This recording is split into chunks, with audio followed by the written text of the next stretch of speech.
Hi everyone, welcome back to another episode of Midnight Musings. My name is Maria.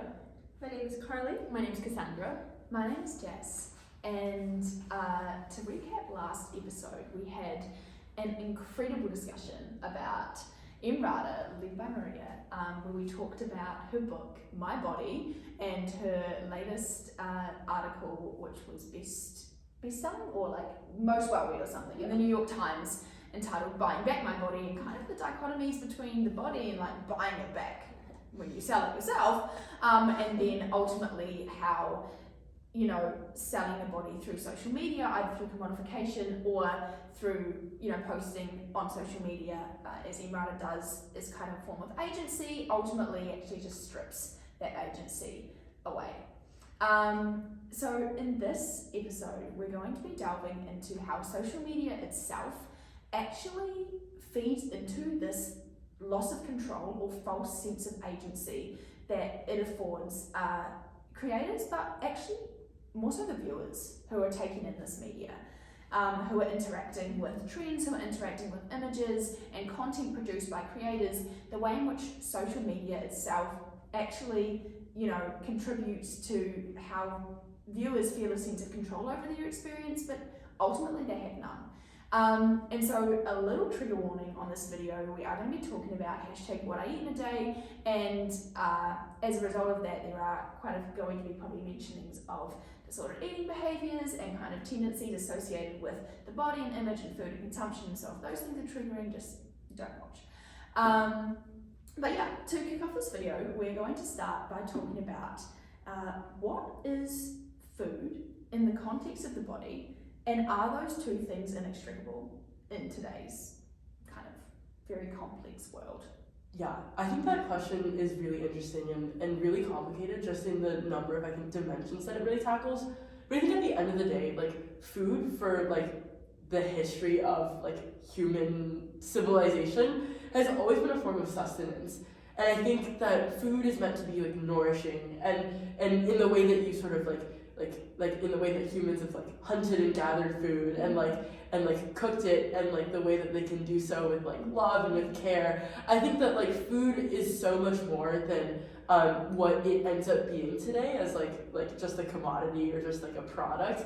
But food really should be treated in a way that's like nourishing to you, and in a way that like powers your body and supports it in a way that like nothing else can. Yeah, and I think it's really interesting what you're talking about, like, historically, because I do think that it's a lot more complicated now. Like, I think that just, like, even, like, people's relationship to food is a lot different than it was in the past. And I think that comes with just, like, the overall, like, abundance of food that we have now, I guess. But I think that that idea of food in the body, like, is really hard to separate just because of, like, how much, like, even on media and like what we see, it's like always associated together, and like what you eat like directly translates into like how your body looks and things like that. And so I think it's hard to like separate that together from each other, but I think that it's like interesting because like historically it is known as something that's nourishing, and it still is, but there's just like other undercurrents towards its meaning because of like current trends in social media. No, yeah, I definitely agree with both of you guys' points. Like, we need food to survive. Like, of course, like, we're not living without food, but I just feel like in recent days, we're just giving, like, food, like, a negative connotation, especially, like, on TikTok, on Instagram. Like, it is correlated how much, like, the amount that you eat with who you are and how you look like. So the less you eat, the better you are because you're slim, you're pretty, but the more you eat, you're gonna get, like, chubby, you're fat, you're not, like, well accepted by society. So I feel like it is very interesting to see the relationship with food and how we're perceiving it, especially now. I think even just like the bragging, I think that is coming with food now. It's so odd to me because it's literally like just food, but like people like brag about how much they eat or what they're eating. Or, like, yeah. Exactly. Well, exactly. I mean, no. Yeah. The bragging notion about like what you eat or how much you eat or how you eat is basically the subject of our discussion right now. So hashtag what I eat in a day. Have you guys heard hashtag what I eat in a day? Yeah. And like 3 sentences individually, what does hashtag what I eat in a day mean to you? Have you interacted with it? And like, what is it? I will say my For You page, I'm on and off relationship with TikTok. I'm currently off for TikTok. I ran out of posts for it. It's fine this week. It is final week. But from what I sort of remember, it's maybe like a 60-second or like a 3-minute TikTok video titled #what I eat in a day of someone who walks through, someone who generally is like slim, attractive by these like conventional beauty standards, walking through what they eat in a day, and it often ends up being like things that are like very like Conventionally healthy. Right, conventionally healthy, like vegan, possibly, small in portions, like a lot of greens, a lot of like fancy terms like superfoods and whatnot, and like it's exactly. Yeah, I don't have TikTok. I am that one person that like watches everything on Instagram. It's the real about that. But I have interacted with what I eat in a day through YouTube. I think when I was younger, like in like freshman year, I actually did eat all those videos up, like what I eat in a day, and I think that it was like kind of unhealthy in a certain sense. I think because you just like compare yourself with like what others are eating, and I think it like also like plays into like how obsessive we are with food, and like just like why are we so obsessed with that, and like why do we care so much about what other people are eating when it's your own body and your own like your own life. And I think that's really interesting, but I think that there is this like inherent like interest in that just because of like how important it is to like, and like how it's linked to your body and like how it like reflects. And so I think that like the idea of that is something that's really interesting, something that I definitely have thought about. Yeah, the first thing that comes to mind when I hear that trend is lettuce for some reason. Like I just imagine like someone like watching the video and it's like this girl saying I'm having my green juice and I'm eating like 3 pieces of lettuce and a tomato, like it's just like small portions, healthy food. And I don't know, like I've honestly been victim as well to just watching these videos because you want to see like what these people are eating. Like, but why are we like making this a trend? Why are we romanticizing something that doesn't have to be romanticized? You know?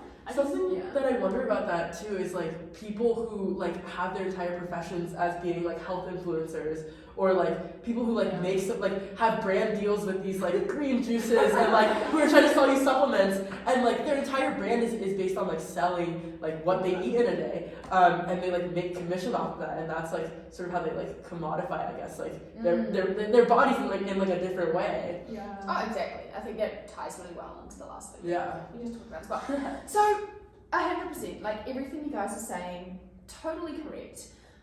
So, the conflation of food in the body is nothing new, okay? That's existed for as long as time has existed. Mm-hmm. We have always thought about food in relation to the body. Even as early as the 16th century, there's this very kind of,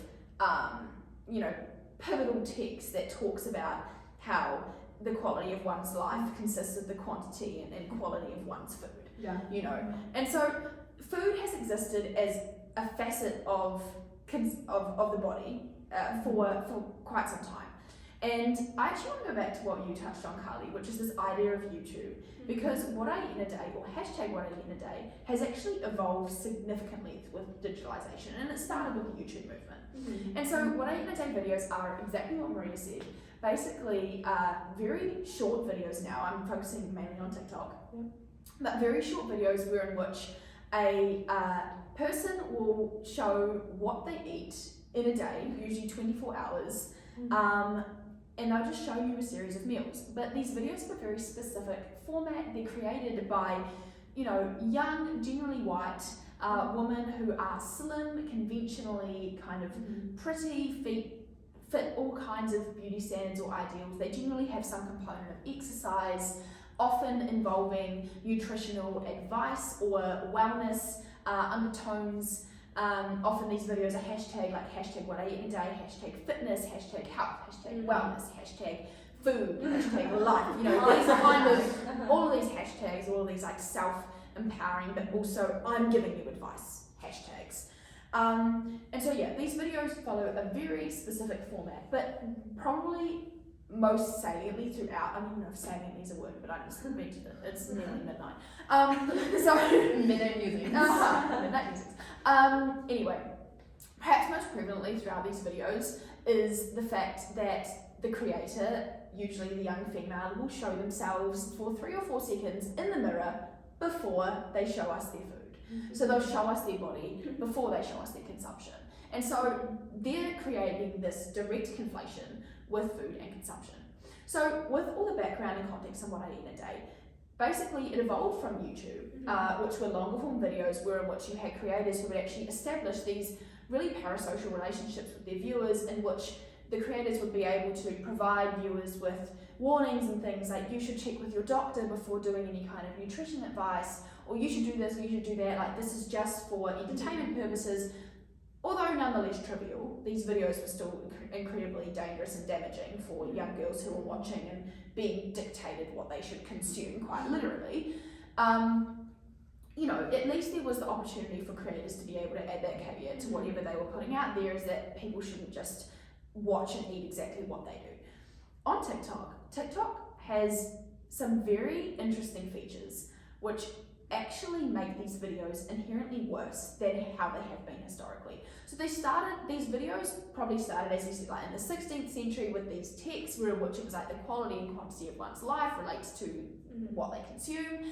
Then went into, you know, we had magazines, we had beauty health standards, we had like what a celebrity eats in a day. Those aren't very accessible to the general public, right? YouTube makes things a little more accessible with, you know, kind of enabling anybody access to this trend. Any creator can make a video on hashtag what they eat in a day and upload it, but they're probably not going to get that much of a following, because in order for YouTubers to be successful, they have to have some form of like parasocial connection to their followers. TikTok has changed the game, foundationally transformed everything about this trend, because not only are these videos short form, so they don't require creators to kind of add any kind of caveats to whatever they're doing. They don't have room in the videos for the creators to warn their viewers against, you know, consuming what they are, quite literally. But they enable anybody access. So TikTok enables anybody to become an expert on the idea of nutrition. And so I think that's what you were talking about just before, with this idea of like social media enabling anybody access to become an expert, or kind of dictating what is and what isn't in terms of normalcy. And so when we put that in the context of food, which a lot of creators tie to weight, it becomes very problematic. And so yeah, I mean that's the kind of creator side of it, right? So on one side you have the creator side, but the real issue, I mean personally, I think with TikTok, and I think with a lot of social media platforms, is that TikTok actually feeds in quite literally to this notion of people having to watch these videos because of the way that the platform itself is designed. So, I mean, in your guys' interactions with TikTok, like, what have you found? Like, what is the For You page? I mean, honestly, I think the For You page really shows how easy it is for anything to become a trend. I think I see the same type of video like over and over again, created by obviously different people. But I think that speaks to how like what I eat in a day is able to disseminate so easily, just because like things can pick up so quickly on the For You page. Exactly, but I think the thing I want to get at though is why are you seeing that same video again and again and again on your For You page? It's usually like interaction, right? Like they'll track like so if you interact. It's like an algorithm. It's genuinely because TikTok has taken your personal interests, your personal preferences, the things that you've interacted with in the past. It has created a profile of you and all of your interests and everything you've clicked on or searched up.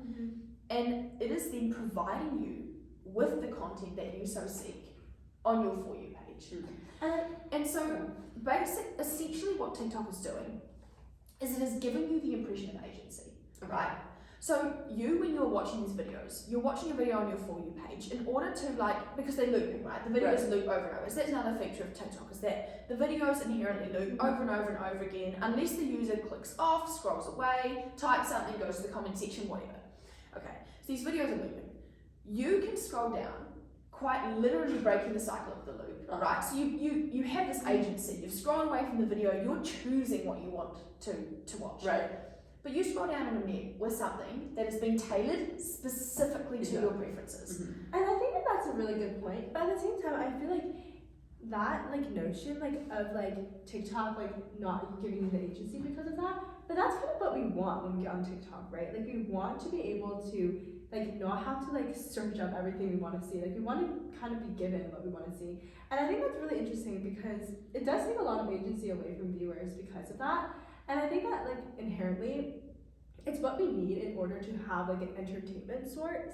But at the same time, like if we're like doing this like in terms of like nutritional videos and things like that, if someone has like clicked into these things a lot, then they're always gonna see more of these videos, and that could be really damaging because if they're like already having like maybe like self-body issues and like image like issues with that, they're gonna keep seeing these things that are gonna feed into it.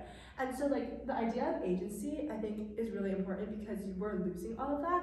And yes, maybe like in our head we're like we want to lose that because we want to see these things, but like in reality, like is it like actually right to lose all that agency? Right. And I mean, of course you want to see these things because they are your personal preferences, right? But you only develop those preferences because you were being shown these videos over and over and over again, and you were being taught that this is what you like. Yeah. I mean, I can almost guarantee, and I mean, this is just something that I'm projecting, like I don't have any scientific proof for this, but I can guarantee if TikTok was to show you different videos from a different trend, you, by nature of herding culture, would just suddenly have an affinity for that trend, right? And you would continue kind of scrolling down, and this is how trends work. They gather steam because people keep watching them, keep engaging with them, and then they develop an affinity for them. And so with things like What I Eat in a Day, where in which TikTok has this ability to kind of dictate exactly what the viewers are seeing when they're seeing it and how they're seeing it, I mean, that kind of gives this social media platform that's like an arbitrary thing a huge power over the viewer. Yeah. So, I mean, yes, totally. I 100% get what you're saying, that like, yes, we do want to see this, but I think when you talk about it in the context of What I Eat in a Day, where in which you have these creators which are given the impression of qualification because they're popular, right? We have some of these videos have billions of views, you know, and so we think this person must know something about nutrition or diet or wellness or health because they are pretty and beautiful and idealistic, and what they're eating is therefore qualified, or they are qualified to give us advice on our intake, our consumption. And so as we see these videos, we not only see that these creators are powerful and popular, but we see more and more and more of them because TikTok feeds into this notion that we are quite literally interacting with what we want to, when in reality we're just being told what we want. And I think, I mean, even further to this, TikTok on its hashtag What I Eat in a Day, right? If you search up hashtag What I Eat in a Day, TikTok in all of its wisdom, I think it was in 2021 or something, they realised that hashtag What I Eat in a Day and other hashtags on the platform were contributing towards disordered eating behaviours and kind of perpetuating this, daily association with food. So TikTok decided to blame the creator. TikTok decided to put a message on top of the hashtag which said, "You are more than your weight," and like big bold writing, right? On top of the hashtag. When user searches out, they see this big bold message that says, "You are more than your weight." For a platform that's trying to disassociate weight from consumption, directly putting weight, "You are more than your weight," in like big bold writing on top of a hashtag that they have identified to be problematic in terms of weight is ironic. Because you're telling the user to actually think about weight in the context of What I Eat in a Day. You're telling the user that, hey look, if you were already thinking about weight because you want to interact with these videos, you probably should. Because this is what we think you should be sensing. You know, you are more than your weight, but I wasn't thinking about weight, but now I'm thinking about weight. You know what I mean? Yeah. And so I think there's this massive disconnect in TikTok in general, but I think, in extrapolating this completely, TikTok strips so much agency from the viewer through enabling its creators power, and this therefore has so many other implications on society. And I think in general in today's world in which we interact with social media so often and find ourselves at the mercy of these algorithms, right? We're often being fed things that we actually don't understand are being fed to us. Not only in the context of What I Eat in a Day, but I think in the context of so many other trends. And ultimately this perpetuates a lot of dangerous behaviours and a lot of dangerous associations you know, in today's world, I think you've got a lot of political movements that arise out of social media. You've got a lot of misinformation movements that rise out of social media, and these all catch on because of trends. And in the context of trends, you can kind of push these isms, and I think that's what we're diving into next, like this idea of social media pushing the ism. Yeah. Stay tuned. We'll cover that in our next episode. That was hashtag what I ate in a day on TikTok, and how TikTok perpetuates or takes away control from the viewer whilst giving us the impression of agency.